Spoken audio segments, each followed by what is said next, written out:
Ya, bismillahirrahmanirrahim. Assalamualaikum warahmatullahi wabarakatuh. Insyaallah hari ini kita akan langsung membahas materi mengenai berpikir sejarah dan pengertian sejarah. Sebelumnya mudah-mudahan kalian selalu diberikan kesehatan ya oleh Allah Subhanahu wa taala. Ya, untuk menghemat waktu, langsung saja Bapak akan menjelaskan beberapa hal yang terdapat di dalam PowerPoint ini. Tujuan pembelajaran bisa kalian baca di sini.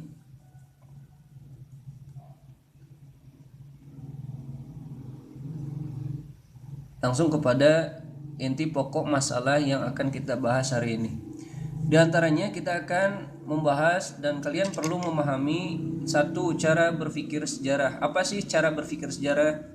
Yang kedua, cara berpikir kronologis. Tiga, cara berpikir sinkronis. Empat, memahami konsep waktu, ruang dan waktu dalam sejarah.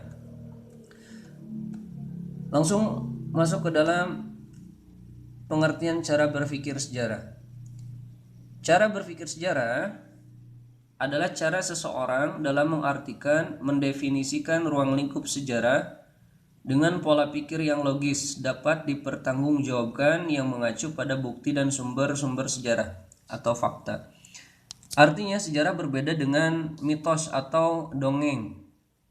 Karena kalau mitos dan dongeng tidak bisa atau tidak disertai dengan bukti atau fakta-fakta yang kuat.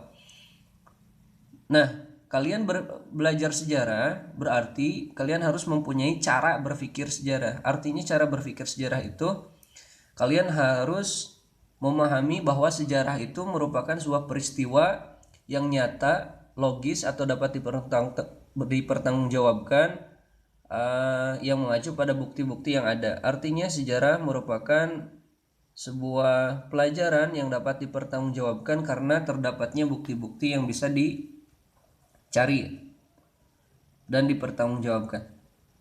Lanjut kepada cara berpikir sejarah dibagi menjadi dua.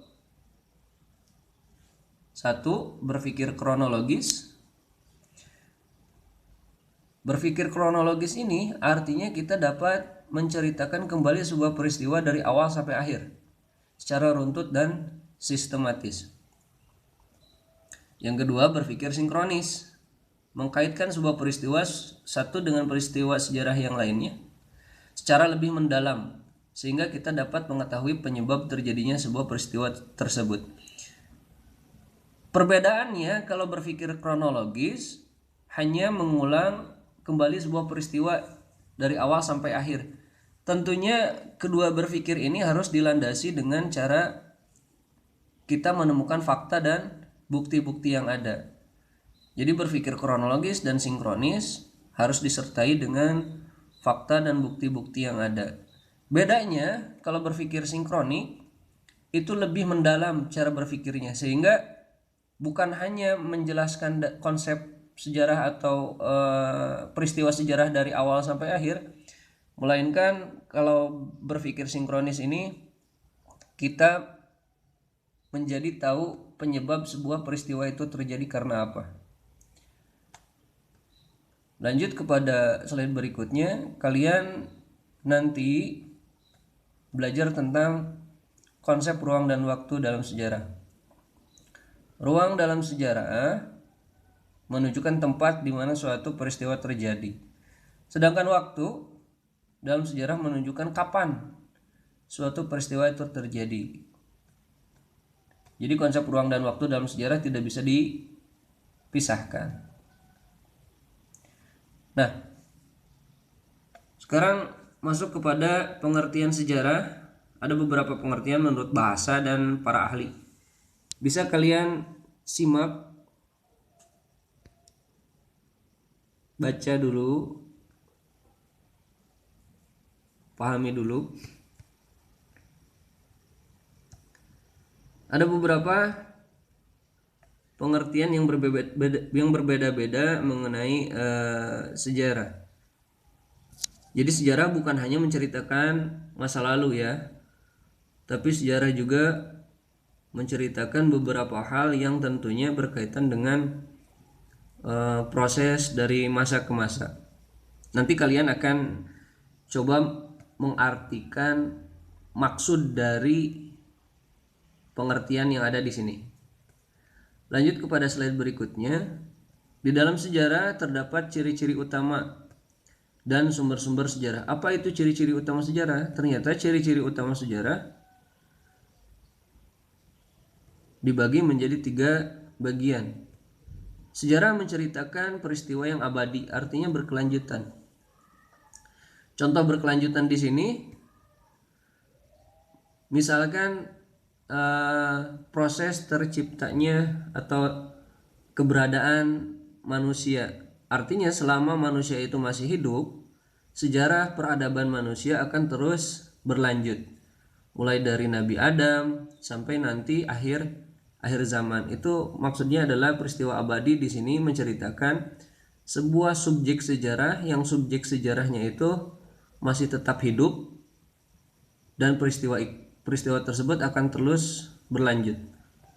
Yang kedua, peristiwa unik tak akan terulang. Contohnya hari kemerdekaan. Hari kemerdekaan kita 17 Agustus 1945, di mana proklamasi Indonesia tidak akan terulang lagi oleh Soekarno. Karena Soekarnonya Presiden RI pertama kita sudah meninggal kan. Nah, artinya peristiwa itu tidak akan terulang kembali. Peristiwa yang penting momentum. Ya, kalian bisa kaji sendiri peristiwa momentum. Contohnya ya tadi misalkan hari kemerdekaan Indonesia atau hari lahir kalian misalkan, karena itu dianggap peristiwa yang penting. Artinya momentum di sini menceritakan peristiwa-peristiwa yang penting. Sumber-sumber sejarah diantaranya ada 3. Sumber lisan, artinya pelaku tersebut masih hidup dan mengetahui jalan cerita sejarah karena dia mengalami sebuah peristiwa tersebut. Yang kedua, sumber tertulis, prasasti, dokumen, dan lain-lain. Sumber ketiga adalah sumber benda, artefak. Ini artefak di sini maksudnya adalah benda-benda yang dipergunakan zaman dahulu dalam melakukan kegiatan sehari-hari. Contohnya dolmen misalkan, atau sarkofagus, atau artefak banyak lah ya. Nah, nanti terakhir kalian akan diberikan beberapa pertanyaan di sini. Nah, hasilnya ini nanti kalian kerjakan di dalam Classroom, Google Classroom. Hasilnya nanti akan saya cek setelah kalian memahami materi-materi di atas. Untuk hari ini materi sampai di sini terlebih dahulu. Mohon maaf apabila ada kesalahan. Nanti Bapak akan share PowerPoint-nya serta video ini. Mudah-mudahan bermanfaat bagi kalian semua. Tetap semangat. Akhir kata, wabillahi taufiq wal hidayah. Assalamualaikum warahmatullahi wabarakatuh.